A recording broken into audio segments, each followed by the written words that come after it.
ఉద్యోగాల భర్తీలో సరికొత్త రికార్డులు క్రియేట్ చేసింది కాంగ్రెస్ సర్కార్. 2 ఏళ్లలోనే దేశంలో ఎక్కడా లేని విధంగా 61,379 జాబ్స్ ను భర్తీ చేశామన్నారు.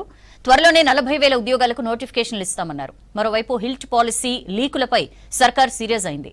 అంతర్గతంగా ఏం జరిగిందనే దానిపై విచారణ పూర్తవడంతో రిపోర్టును సర్కార్కు అందజేసింది. ఇక భూభారతితో అక్రమాలకు అడ్డుకట్ట వేశామన్నారు మంత్రి పొంగులేటి. త్వరలోనే భూదార్ కార్డులు ఇస్తామన్నారు.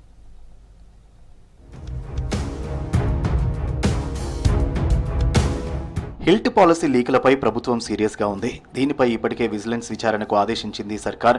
అంతర్గతంగా ఏం జరిగిందనే దానిపై విజిలెన్స్ ఆఫీసర్లు విచారణ చేశారు. జీవో 27 లీక్ పై సీఎస్ కు రిపోర్ట్ ఇచ్చారు విజిలెన్స్ ఆఫీసర్లు. ప్రభుత్వం పాలసీ ప్రకటించక ముందే బయటకు లీక్ అవ్వడం, ప్రతిపక్ష లీడర్లు దీనిపై మాట్లాడడం చర్చనీయాంశంగా మారింది. జీవో 27 నవంబర్ 20నే లీక్ అయినట్టు ప్రభుత్వం గుర్తించినట్టు తెలుస్తోంది.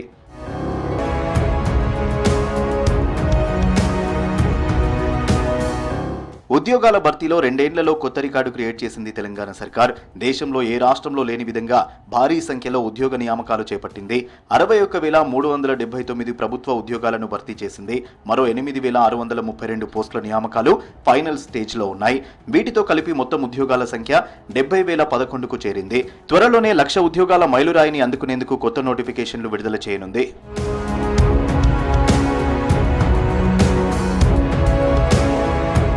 స్థానిక సంస్థల ఎన్నికల తర్వాత భూధార్ కార్డులు ఇస్తామన్నారు మంత్రి పొంగులేటి. భూభారతిలో నియమ నిబంధనలు కఠినతరం చేశామన్నారు. ప్రతి చిన్న విషయానికి కోర్టుకు వెళ్లకుండా భూభారతిలో మార్పులు చేశామన్నారు. ఇప్పటి వరకు వచ్చిన 9 లక్షల అప్లికేషన్లలో న్యాయపరమైనవి పరిష్కరించినట్లు తెలిపారు. ప్రతి చిన్న విషయానికి కోర్టు మెట్లు తట్టకుండా ఉండే విధంగా ఈ భూభారతి చట్టం ద్వారా ఇంప్లిమెంటేషన్ చేసే విధంలో కూడా ఏవైతే సుమారు 9 లక్షల అప్లికేషన్లు ఈ భూభారతి చట్టం వచ్చిన తర్వాత వచ్చాయో వాటిలో న్యాయపరమైనవి వాటిని పరిష్కరించే దిశలో ఈ చట్టాన్ని ఈనాడు ఇంప్లిమెంటేషన్ చేస్తూ పంచాయతీ ఎన్నికల్లో కాంగ్రెస్దే విజయమన్నారు మంత్రి వివేక్ వెంకటస్వామి. ప్రభుత్వం చేస్తున్న అభివృద్ధికి ప్రజల మద్దతు ఉందన్నారు. చెన్నూరు నియోజకవర్గంలో 200 కోట్లతో అభివృద్ధి పనులు జరుగుతున్నాయని చెప్పారు మంత్రి. నియోజకవర్గాన్ని అన్ని రంగాల్లో అభివృద్ధి చేయడమే తన లక్ష్యమన్నారు. మంచిర్యాల జిల్లా మందమరి క్యాంపు కార్యాలయంలో మండల ముఖ్య కార్యకర్తలతో సమావేశమయ్యారు మంత్రి వివేక్. ఇప్పుడు చెన్నూరు నియోజకవర్గంలో సుమారు 200 కోట్ల రూపాయలు ఉన్నాయి. ఇప్పుడు అన్ని చోట్ల కూడా డిఎంఎఫ్టి, సిఎస్ఆర్, టిఎఫ్ఐడిసి ఇవన్నీ నిధులు కూడా మన చెన్నూరు నియోజకవర్గంలో ఖర్చు పెట్టి మన ప్రజలు ఏదైతే మోడర్న్ చెన్నూరు కావాలన్నారు. నేను ఎమ్మెల్యే అయినప్పుడు కూడా ఇదే చెప్పినాను, చెన్నూరుకి మార్పు తీసుకొస్తానని చెప్పి ఏదైతే చెప్పినానో అది 100% ఇంప్లిమెంట్ చేస్తాను. మేడారాన్ని దాదాపు 236 కోట్లతో అభివృద్ధి చేస్తున్నామన్నారు మంత్రి సీతక్క. జాతరకు తరలి వచ్చే భక్తుల సౌకర్యాల కల్పనకు 150 కోట్లు ప్రభుత్వం కేటాయించిందన్నారు. సమ్మక్క సారలమ్మ గద్దెల ఎత్తు పెంపుతో పాటు చుట్టూ పాలరాతి గ్రిల్స్ ఏర్పాటు చేయనున్నట్టు చెప్పారు. గోవిందరాజులు, పగిడిద్దరాజుల గద్దెలను తల్లులకు ఒకే వరుసలో ఉండేలా నిర్మాణాలు చేపట్టామన్నారు సీతక్క.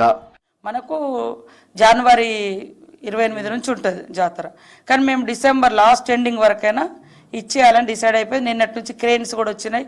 అన్ని గ్రానైట్స్తో ద్వారాలు కానీ అవన్నీ అక్కడ ఫిట్ చేయడం జరుగుతుంది. పని ఒక దిక్కు అవుతుంది, జనాలు ఒక దిక్కు వస్తున్నారు. కానీ నేనేమంటున్నా అంటే ఇప్పుడు వచ్చే వాళ్ళు కొద్దిగా తగ్గించుకుని జనవరి తర్వాత లేదా ఆ మహాఘట్టంలో జనవరి 28 నుంచి 31 వరకు జరిగేటువంటి మహాఘట్టం వస్తే ఆనందిస్తారు. మీ జీవితంలో కూడా అదొక మధుర స్మృతిగా ఉంటుందని. AP deputy CM Pawan Kalyan తెలంగాణపై చేసిన వ్యాఖ్యలను ఖండించారు మంత్రి అడ్లూరి లక్ష్మణ్. కొండగట్టు అంజన్న సాక్షిగా పవన్ కళ్యాణ్ తెలంగాణ ప్రజలకు సారీ చెప్పాలని డిమాండ్ చేశారు. పవన్ కళ్యాణ్ ఒక ప్రాంత ప్రజల మనోభావాలు దెబ్బతీసేలా మాట్లాడడం బాధాకరమన్నారు. పవన్ కళ్యాణ్ గారు తెలంగాణ రాష్ట్ర ప్రజల మనోభావాలు దెబ్బతినే విధంగా ఆంధ్ర రాష్ట్ర కోనసీమకు సంబంధించిన ప్రాంతానికి వారి తోటలు కానీ వారి కొబ్బరికి సంబంధించిన చెట్లు కానీ నష్టం జరిగితే తెలంగాణ యొక్క ప్రజల యొక్క కన్నుబడ్డదని చెప్పేసి మాట్లాడడాన్ని తీవ్రంగా ఖండిస్తున్నాం. తెలంగాణ ప్రజల మనోభావాలను దెబ్బతినే విధంగా మాట్లాడినందుకు తక్షణమే బేషరతుగా తెలంగాణ ప్రజలకు క్షమాపణ చెప్పాలి. సీఎం రేవంత్ రెడ్డిపై ప్రజల్లో వ్యతిరేకత తీసుకొచ్చేందుకు బీఆర్ఎస్, బీజేపీ దుష్ప్రచారం చేస్తున్నాయన్నారు భువనగిరి ఎంపీ చామల కిరణ్ కుమార్ రెడ్డి. డీసీసీ ప్రెసిడెంట్ల మీటింగ్లో హిందువుల్లో అనేక దేవుళ్లున్నారన్నారే తప్ప సీఎం కులాన్ని, మతాన్ని కించపరచలేదన్నారు. ఏ కులాన్నో ఏ మతాన్నో ఏదో విధంగా ఇబ్బంది పెట్టాలని మాట్లాడినట్టు ఆయన మాట్లాడలేదు. కానీ దీన్ని పట్టుకొని బీజేపీ, బీఆర్ఎస్ వాళ్ళు ఈ రోజు కేవలం దాన్ని రాజకీయం చేయడానికి ప్రయత్నం చేస్తున్నారు. ఆయన స్థాయిని దిగజార్చి ప్రజలను తప్పుతో పట్టించే విధంగా వాళ్ళు ప్రయత్నం చేస్తున్నట్టుగా క్లియర్ గా కనపడుతుంది. లోక్సభ ప్రతిపక్ష నేత రాహుల్ గాంధీని విమర్శించే స్థాయి కేటీఆర్ కు లేదన్నారు Congress working president Jaggareddy. Benefit కోసం పోరాటం చేసిన చరిత్ర కేసీఆర్ కుటుంబానిది అన్నారు. కాంగ్రెస్ తెలంగాణను ఇవ్వడంతోనే బీఆర్ఎస్ 10 ఏళ్లు అధికారంలో ఉందన్నారు. రాహుల్ గాంధీ గారిని విమర్శించే పర్సనాలిటీ కేటీఆర్ది కాదు. నువ్వు ఒక మాజీ ముఖ్యమంత్రి కేసీఆర్ కొడుకువి. మీకంటూ ఒక రాష్ట్ర విభజన పోరాటంలో మీరు రికార్డ్ అయి ఉన్నారు, కానీ తెలంగాణ ప్రజలకు సాక్రిఫైస్ చేసిన చరిత్రలో మీరు ఎక్కడ లేరు. రాజకీయ పోరాటంలో బెనిఫిట్ కోసం పోరాడిన కుటుంబం ఇది. పంచాయతీ ఎన్నికల్లో కాంగ్రెస్ పార్టీ మద్దతుదారులే ఎక్కువ స్థానాల్లో గెలుస్తారన్నారు పార్టీ నేతలు. ప్రభుత్వం చేస్తున్న అభివృద్ధి, సంక్షేమ పథకాలే గెలిపిస్తాయని విశ్వాసం వ్యక్తం చేస్తున్నారు.